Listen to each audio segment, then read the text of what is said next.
Bonsoir à toutes et à tous, je vous souhaite la bienvenue ici même sur la page Facebook de Kaipi Prod pour une première nous concernant avec la diffusion ce soir en version digitale d'un documentaire intitulé Une histoire d'avenir.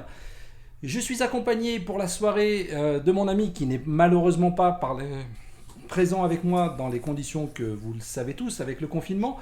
Bonsoir Nicolas. Salut à toi, Steph. Alors Nicolas, est-ce que tu pourrais nous expliquer en quelques mots ce que nous allons regarder ce soir? Oui, avec grand plaisir, Steph. Avec grand plaisir. Bon, tout d'abord, merci à Kaipi Prod d'être à l'initiative de cette opération et à la manœuvre. Merci à toutes et à tous d'être connectés. C'est pour moi une première, ce type d'exercice. Vous, je sais pas, mais voilà, on est à distance, mais ensemble quand même. Donc c'est original. Alors, bien évidemment, il ne s'agit pas d'oublier le contexte général, si particulier, si douloureux, mais en quelque sorte, modestement, de participer à la volonté de changer les idées, de se distraire, de changer les idées de celles et ceux qui le souhaitent. Voilà. Tout simplement et modestement. Donc, ce film, rentrons dans le vif du sujet, ce film réalisé en 2016, est une comédie. Et donc, on rigole... Ah non, c'est pas ça, pardon. Couper, tac, ce n'est pas ça. Excusez-moi. Une histoire d'avenir est un documentaire, un petit documentaire, un documentaire de commande à la base, c'est-à-dire que c'est un investisseur privé, le producteur, et en l'occurrence, un des directeurs généraux chargés du marketing d'un grand groupe industriel qui m'a fait appeler quelques mois avant la sortie de ce film pour faire un film sur une des usines du groupe qui célébrait à ce moment-là ses 70 ans.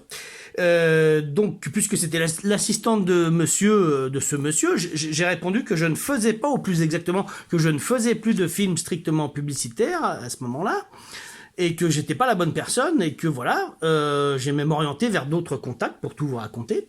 Ce monsieur a insisté puisqu'il m'a rappelé personnellement en m'expliquant qu'il n'avait pas besoin de moi pour obtenir des contacts d'agence, et évidemment, vu son métier, vu sa fonction, mais qu'en fait, ce qui l'intéressait, puisqu'il avait déjà vu un documentaire que j'avais écrit et réalisé dans une projection, ce qui l'intéressait, c'était la manière de raconter l'histoire qui avait été celle de cet autre film. Donc cette manière, elle n'a rien de révolutionnaire, elle se résume en une phrase et une intention, filmer l'histoire sous l'angle humain. Voilà. Donc l'histoire sociale, et je suis déjà trop long, mais l'histoire sociale très longtemps dans ce pays a été le domaine réservé des universitaires à travers le prisme purement politique, c'est-à-dire la lutte des classes. Ça, c'est un aspect de l'histoire sociale. Mais l'histoire sociale, c'est aussi autre chose.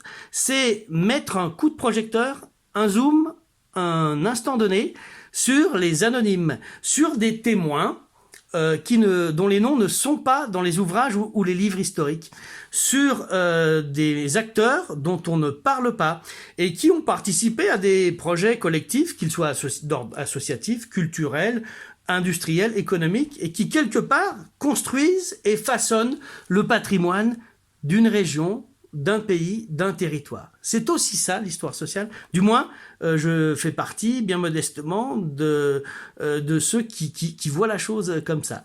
Donc, raconter une aventure humaine et économique en s'appuyant sur les témoignages, ça donne effectivement une épaisseur humaine, et puis finalement, c'est des explications banales, comme la force du travail collectif, à la réussite concrète commerciale, puisque c'est le cas ici, ou à des échecs. Enfin voilà.